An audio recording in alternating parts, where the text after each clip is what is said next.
যাতে আপনারা সত্য প্রকাশের মাধ্যমে আপনার সংঘর্ষ বরণ করেছেন, যারা জেল খেটেছে আমাদের প্রিয় সাংবাদিক মাহমুদুর রহমানকে, বিশিষ্ট আইনজীবী অ্যাডভোকেট মোহাম্মদ ইউনুস,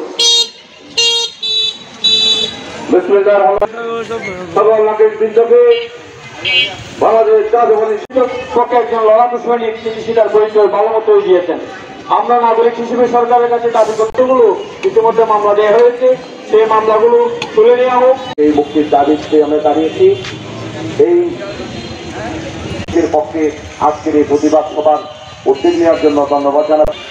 সাংবাদিক করতে এমন একটি পেশা, যে পেশার সেখানেই সাংবাদিকের ন্যায় কলমের মাধ্যমে চলছে। বাংলাদেশ জিন্দাবাদ। সাংবাদিক নির্যাতনের HRD এর সম্পাদক মোহাম্মদ ইলিয়াস, আমার দেশের দৈনিক আমার দেশের ভারপ্রাপ্ত সম্পাদক। বিগত ফ্যাসিবাদী সরকারের তার পত্রিকা বন্ধ করে দেওয়া হয়েছে, সবচেয়ে বেশি ঋণ এই ব্যক্তির কাছে।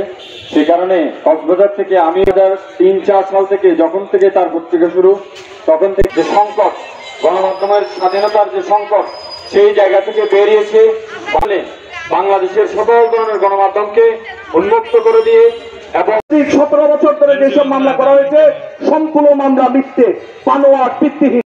আমরা এই গ্রেফতারের তীব্র নিন্দা জানাচ্ছি।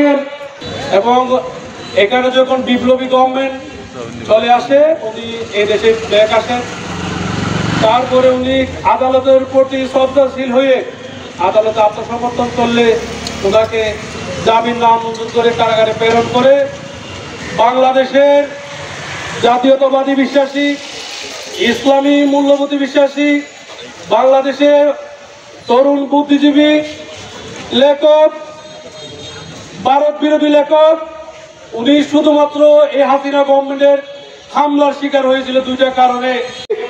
দেশপ্রেমিক সাংবাদিক মাহমুদুর রহমানের মুক্তির জন্য আজকে এখানে মানববন্ধনে অংশগ্রহণ করছে। এই বাংলাদেশ আজকে নির্মাণ হয়েছে নতুন ভাবে, যাকে আমরা বলছি স্বাধীন বাংলাদেশ। এই বাংলাদেশে মাহমুদুর রহমানরা এই ফ্যাসিবাদের বিরুদ্ধে কথা বলতে গিয়ে সাজাপ্রাপ্ত হয়েছে। বাংলাদেশের 64টি ডিস্ট্রিক্টে যাকে মিথ্যা মামলা নিয়ে ঘুরে ঘুরে আদালতে হাজিরা দিতে হয়েছে, যাকে আদালতের পবিত্র প্রাঙ্গণে আগে রক্তাক্ত করেছিল আওয়ামী সন্ত্রাসীরা, এই নতুন বাংলাদেশে আজকে সে আদালতের প্রতি সম্মান প্রদর্শন করে আত্মসমর্পণ করার পরেও তাকে কারাগারে দেওয়া হয়েছে। আমরা সেটা নিয়ে হতাশ নই। আজকে নতুন বাংলাদেশে আজকে আওয়ামী লীগের নেতা আদালত থেকে জামিন পাচ্ছে, আমরা সেটা নিয়ে হতাশ নই। আজকে আওয়ামী লীগের সাংবাদিকেরা ফেসবুকে সামাজিক যোগাযোগ মাধ্যমে আজকে মুক্তভাবে আজকে দেখতেছেন আপনাদের বিরুদ্ধে ডিজিটাল নিরাপত্তা আইনে আজকে মামলা করা হচ্ছে না। এই বাংলাদেশ, এটাই আমরা চেয়েছিলাম। এই উপস্থিতি আমরা আদালতের কাছে, বর্তমান সরকারের কাছে আহ্বান করব, যে মানুষটি আদিম বাংলাদেশের এই বাংলাদেশকে সেই আধিপত্যবাদী ভারতীয় দূষণাল থেকে বাঁচানোর জন্য তিনি বাংলাদেশের আমার দেশ পত্রিকায় সম্পাদকীয় লিখতেন। তারা এই দেশে গুম, হত্যা, খুনের রাজনীতি চালু করেছিলেন, তাদের বিরুদ্ধে লিখতেন। সরকার যখন সারা দেশে গায়েবী মামলা দিয়ে এই দেশকে একটি কারাগারে পরিণত করেছিল, ঠিক তখন এই গায়েবী বানোয়ারি মিথ্যা মামলায় তাকে গ্রেফতার করে সাজা দিয়ে জেলে প্রেরণ করেছিল। তিনি মুক্তি নিয়ে দেশ হতে বিদেশে তিনি নির্বাসনে ছিল।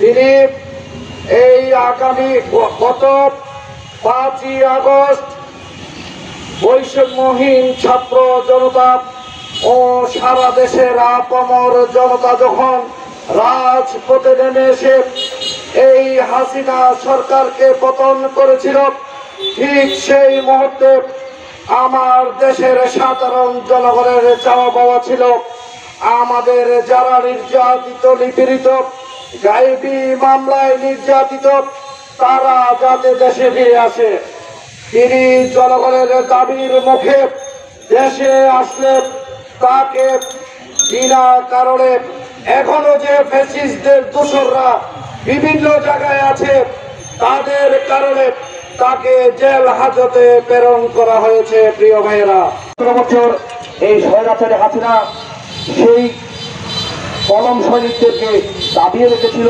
এবং বাংলাদেশে না থেকে অন্য দেশে পালিয়ে যেতে বাধ্য করেছিল। তার মধ্যে অন্যতম হচ্ছে মাহমুদুর রহমান, যাকে নিয়ে আমরা গর্ববোধ করি।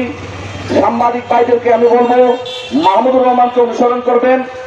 আগামী দিনে আপনারা যে অতীতে করেছেন, যেই আওয়ামী লীগ পেশিবাদী সরকারের পক্ষ হয়ে যে সাংবাদিকতা করেছিল, সেটা নিয়ে ছিল না, সেটা উচিত ছিল না। এটা আপনাদেরকে মনে রাখতে হবে। সরকার যেই আসুক, সেই সরকারই গঠন করুক না কেন, আপনাদেরকে সাংবাদিকতা নিষ্ঠার সাথে মাহমুদুর রহমানকে অনুসরণ করে আগামী দিনে আপনারা নিষ্ঠাবান সাংবাদিকদের বেঁচে থাকবেন। যারা মাহমুদুর রহমান সাংবাদিক সাহেব, ওনার প্রতিবাদ আজ থেকে 15 বছর থেকে শুরু হয়েছিল। এই ব্রিটিশ সরকারের যত অন্যায়, গুম, হত্যা সব কিছুর বিরুদ্ধে উনি সব সময় লড়াই করেছেন। তার জন্য তাকে এই আওয়ামী লীগ দীর্ঘদিন তাকে নির্যাতন নিপীড়ন করেছেন। বাংলাদেশের প্রতিটি আদালতে তার বিরুদ্ধে মামলা দিয়েছে। একজন বৃদ্ধ লোককে বাংলাদেশের এক প্রান্ত থেকে আরেক প্রান্তে থাকে আসামি হিসেবে পুরানোর উপস্থিত রেখেছিলেন। তার নির্যাতন নিপীড়নে তাকে একটি পরমেশী মামলায় 7 বছর সাজা দিয়েছেন। যেমন একটি দেশ প্রেমিক, একজন নির্ভীক সাংবাদিক ব্রিটিশ সরকারের বিরুদ্ধে রুষানো করে সেই সাজা নিয়ে আজকে কারাগারে গিয়েছেন। আমরা অন্তর্বর্তী সরকারকে দাবি জানাই, সুশীল সমাজের পক্ষ থেকে বাংলাদেশের একজন দেশপ্রেমিক তরুণ সাংবাদিককে অতিবিলম্বে মুক্তি দেওয়ার জন্য আহ্বান জানাচ্ছে। অনুকরণ করুন। উনি হয়তো কলম সাংবাদিক, উনি সব সময় পেশিবাদের বিরুদ্ধে ছিলেন, স্বৈরাচারের বিরুদ্ধে ছিলেন। 17 বছর কলম যুক্ত করেছেন। বাংলাদেশে যখন জুডিশিয়াল কিলিং শুরু হয়েছিল, যুদ্ধাপরাধীর নামে যখন জুডিশিয়াল কিলিং শুরু হয়েছিল, তখন এসআইপি কেলেঙ্কারির মাধ্যমে তাকে বাংলাদেশ থেকে নির্বাচন করা হয়েছিল। তাকে একটা মিথ্যা মামলায় তাকে সাজা দেওয়া হয়েছিল। আজকে আপনারা যারা সুশীল সমাজ আছেন, আপনাদের সাথে আমাদের আজকে বক্তব্য থাকবে, মাহমুদুর রহমানকে অনুসরণ করতে হবে। এবং আপনারা যারা কলম সৈনিক আছেন, আপনারা এখনো পর্যন্ত আপনারা ফ্যাসিস্টের বিরুদ্ধে আপনারা শক্ত হাতে কলম করতেছেন না। আপনাদের প্রতি আমাদের অনুরোধ থাকবে, এই ফ্যাসিস্ট সরকার বাংলাদেশকে ধ্বংস করে পালিয়ে গেছে। কই আপনাদের কলম তো শক্ত হাতে আপনারা পাই না? কি কি করেছেন? বাংলাদেশকে রক্ত লুটপাট করা হয়েছে, বাংলাদেশের ব্যাংক ধ্বংস করা হয়েছে। আজকে অর্থনীতি সৈন্যের কোটায় আপনারা যারা কলম সৈনিক আছেন, আপনারা সেইগুলা লেখনের মাধ্যমে আমরা আশা করি আপনারা জনগণকে আমরা তুলে দেওয়া হবে। সর্বপ্রথম এই হাসিনা সরকারের বিরুদ্ধে, অন্যায়ের বিরুদ্ধে উনি লেখনী ব্যবহার করেছেন। উনি সর্বপ্রথম এই হাসিনা সরকারকে ফেসিবাদ সরকার বলে আখ্যায়িত করেছেন। উনি সত্য কথা তুলে ধরতে গিয়ে, অন্যায়ের বিরুদ্ধে কথা বলতে গিয়ে ওনার বিরুদ্ধে শত শত মামলা দেওয়া হয়েছে। উনি হাসিনা সরকারের অত্যন্ত অপ্রিয় এবং উনি অত্যন্ত অপ্রিয় লোক, অপছন্দের লোক ছিলেন। সেই কারণে ওনাকে একটা মিথ্যা মামলা সাজিয়ে সেই মামলায় তাকে 7 বছরের কারাদণ্ড অন্যায়ভাবে দেওয়া হয়েছে। হাসিনা সরকারের যারাই অপ্রিয় ছিল, ওনার কথা মতো সবাইকে উঠা বসা করতে হতো। ওনার কথা মতো সবাইকে মিথ্যা মামলায় ফাঁসানো হয়েছে। যাদের উনি পছন্দ করেন না তাদের গুম করা হয়েছে, অনেককে গুম করে হত্যা করা হয়েছে, অনেককে আয়না করে বন্দী করে রাখা হয়েছে।